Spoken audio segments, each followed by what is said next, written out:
In South Africa, the Treasury announced this week it expects a relief package for businesses and individuals affected by this month's deadly riots to cost 38.9 billion rand.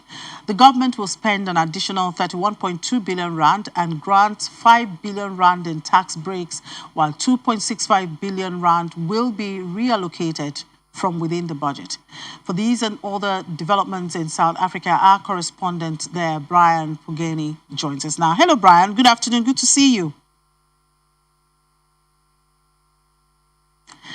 All right, Brian, the government on Wednesday announced it plans to spend $2.6 billion, that's about 38.9 billion rand, to help spur riot-hit economy. Now, this is a country reeling in debt, although Treasury Director had said the program wouldn't require additional borrowing. Did he also give insight how the government hopes to fund this?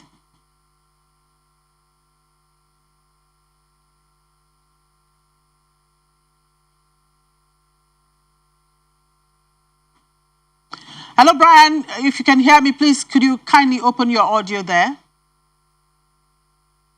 Unmute yourself.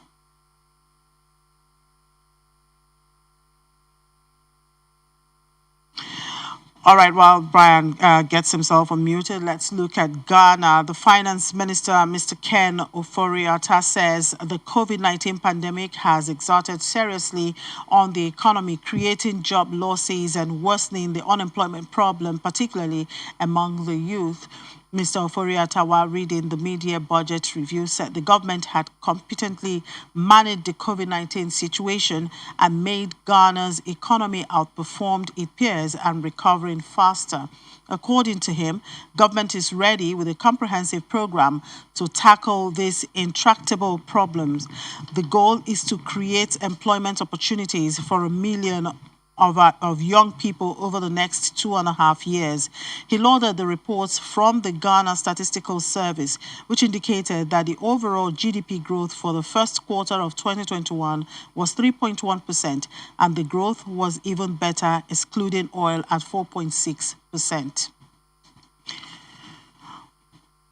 And the African Development Bank has approved a $20 million loan to support the Seychelles government budget. The loan, payable over a period of 17 years with an 8-year grace period, is part of economic reform Seychelles is undertaking with the support of the International Monetary Fund. The chief debt analyst at the Department of Finance, Dick Lambote, says the Seychelles annual budget is currently running at a deficit, which means the country's expenses are more than its revenue.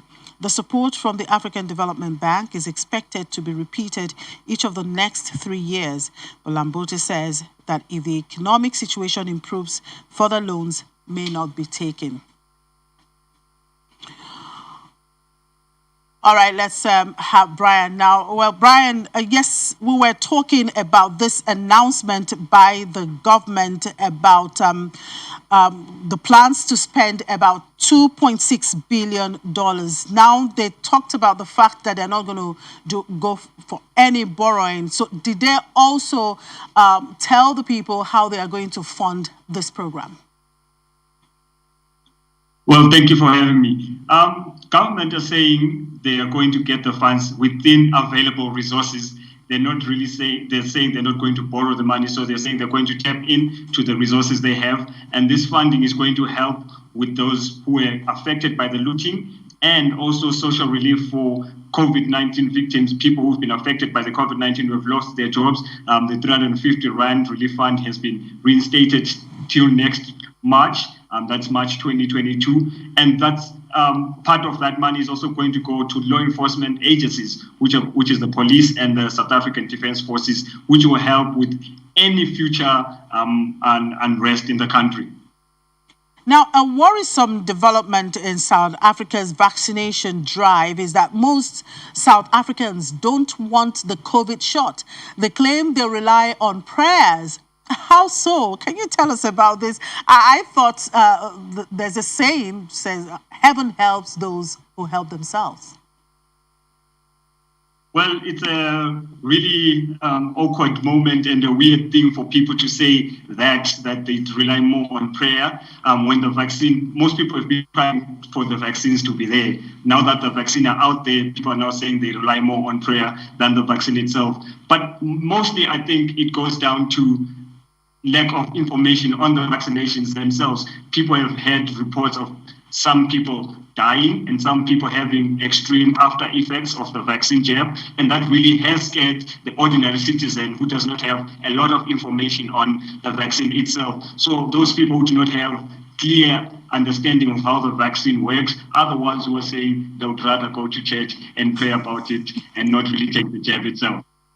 Prayer is good, but heaven helps those who help themselves. Anyway, a fill and finish agreement between Pfizer and BioVac, a South African company, has its limitations and critics, but is nonetheless a step forward in securing COVID-19 vaccines for the African continent. What are the sound bites you are getting about this? Well, it's a right step in the right direction for Africa as a whole, having vaccines being locally processed. Though the vaccines are not going to be fully manufactured in, will be processed in the country. Like you said, it's a fill and finish, which means that vaccines will be transported this side, packaged in South Africa, then distributed around the continent, which is a good thing because vaccines will be easily accessible to economies of Africa and South Africa and all those places. They're easily accessible to people. We're seeing even here in South Africa, the vaccination drive has taken a further step forward. This past month, we have actually breached the 7 million number of people who've been vaccinated. Though critics are saying the big issue is these big pharmaceuticals are not sharing the technology. They're just giving a finished product and we are just packaging it. So that's the main critique from especially Brothers for Africa. We are saying that they need that know-how to manufacture the vaccines locally in Africa so that we do not depend mainly on the West. All right, so wrap up the week for us. I mean, this is the last trading or business week for the month. How have the markets performed this week? What companies were on the radar and what is the outlook for next week as we enter a new month? Well, firstly, the South African rand did strengthen today. It was trading at 14 rand 57 to the dollar. It's been hovering at 14 rand 80 from Monday till Wednesday. So it did strengthen today, which is a good thing for the markets. One company we should really look at is Transnet, the railway transit company in South Africa. Is a state-owned company which was hacked. It had a cyber attack. So they declared a force majeure, and that really caused a lot of shipment of goods not being shipped from ports into mainland, which really did have a setback on most products in the country. But they're saying that their system is almost 100% back online.